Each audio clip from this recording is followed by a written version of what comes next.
Imagine you're a little kid and a barrel bomb comes through your house in the middle of the night and rips one of your legs off. Your father's killed instantly. A couple of your siblings are killed. And then your mom picks you up and brings you to an underground bunker where there's a bunch of international Christian doctors. And they stabilize you and they evacuate you to the border here. Yeah. And your little body's struggling to maintain consciousness. And you open your eyes and you're coming through a hole in one of these fences as Israeli soldiers are taking your little almost dead body, putting you into an ambulance and rushing you to an Israeli hospital to give you incredible care without asking you or your parents what's your name.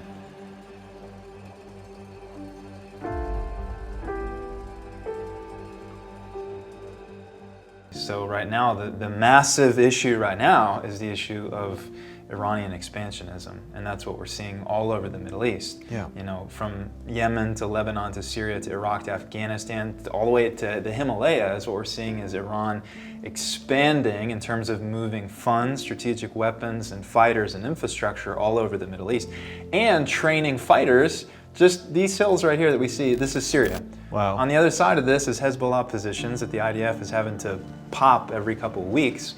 And the bases here that are getting hit with Israeli artillery every now and again, because Israel said this is the DMZ, which is the demilitarized zone.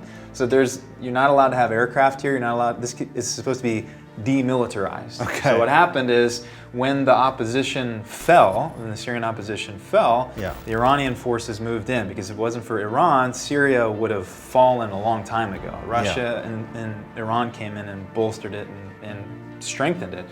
So now they want their spoils, which is the territory. You have a genocidal regime that's motivated, it's an apocalyptic death cult is what Iran is, and they're on the other side of this hill, and they're controlling the whole southern part of Syria, and they're openly enunciating and articulating that their aim is the eradication of the state of Israel and the annihilation of the Jewish people. Yeah. I think we have a moral, ethical responsibility to take them seriously.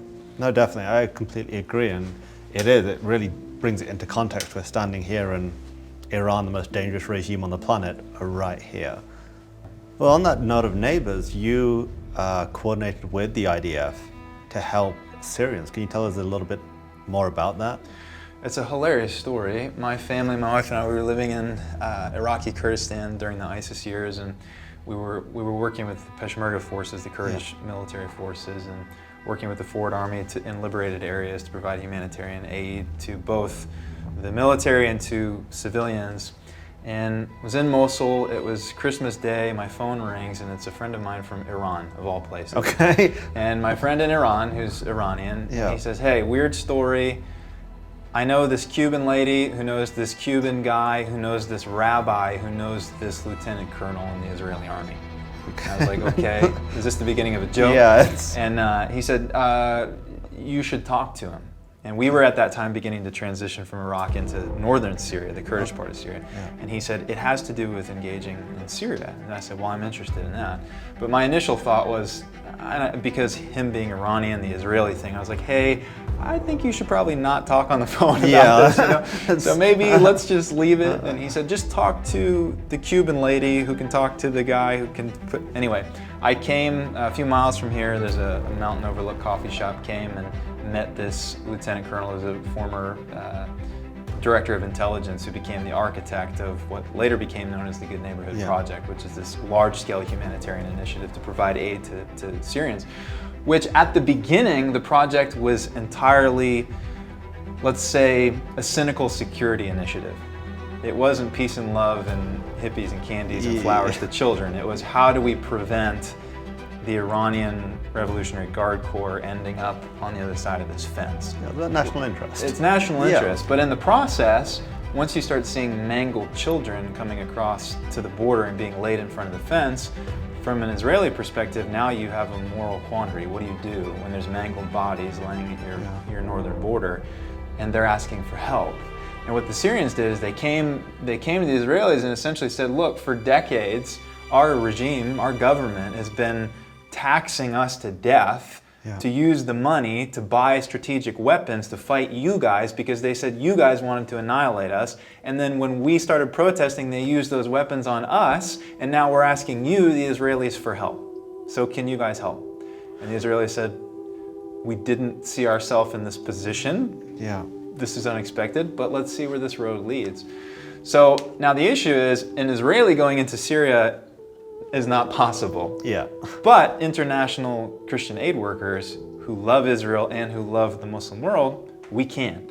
So we entered into a strategic relationship with the Israeli Defense Force, which at the beginning was very quiet and somewhat clandestine, not because it was spookish or, because it was connected to intelligence. In fact, it had nothing to do with intelligence. Though we were aware of what's happening here because of Hezbollah and Iran and all the other radical groups in here, but the Israelis, as a policy, were not working with any of the radical groups. They were working with the moderate groups who were against, on Monday they're fighting ISIS and Nusra, and on Tuesday they're fighting Hezbollah and the regime. Oh, wow. So it was moderate Arabs who were saying, look, guys, we're farmers. I mean, it's literally on the other side of this hill is one of the villages that we were working in, and it's farmers. It's taxi. It's normal people that were just trying to survive and feed their kids. Yeah. And so the Israelis said, you know what? You're our neighbor. Here's our fence. Let's create a good neighborhood. But there was a limit as to what they could do with just shipping aid in. Yeah. So we said, hey, we don't really do aid, but we can do people. So can we go in? And the impact of the project, imagine you're a little kid and a barrel bomb comes through your house in the middle of the night and rips one of your legs off. Your father's killed instantly.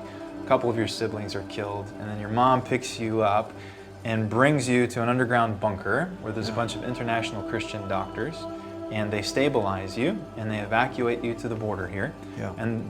And your little body's struggling to maintain consciousness, and you open your eyes and you're coming through a hole in one of these fences as Israeli soldiers are taking your little almost dead body, putting you into an ambulance and rushing you to an Israeli hospital to give you incredible care without asking you or your parents what's your name or doing background checks. Yeah. They would bring them in indiscriminately and provide medical care for over 5,000 of them. And this was happening for years. And then the child would get surgery for free, eat ice cream, watch cartoons, get to play on the playground, recover, and then months later, they would go back. Yeah. And they would go back, and then they would see on the other side the Christian doctors that saved their lives still working there. Now fast forward to age 16. Imagine that kid going into a mosque and hearing the preacher saying, hey, the Christians and the Jews are our long-standing enemies, and our book tells us that we need to behead them to hasten the day of the end of days. Yeah. What do you think that little girl's response to that's going to be? It's going to be, they saved my life. Christians saved my life and got me to the Jews, Yeah. the dirty Zionist aggressors, and they saved my life, and they saved my family's life, and they sent me back in. I'm with them, I'm not with you. And I think this is the power of that project, was it flipped the script. Well, Dalton, thank you so much for your time, and thank you for the incredible work you're doing. Thanks for checking out this episode. Be sure to like and subscribe so you get a notification every time a new episode hits. And if you want to check out some of our previous episodes, and we've got some really good ones, click on one of the thumbnails and that will take you right there. And finally, if you want to know more about CUFI and the work we do, go to cufi.org to check out all the resources we have available free to you.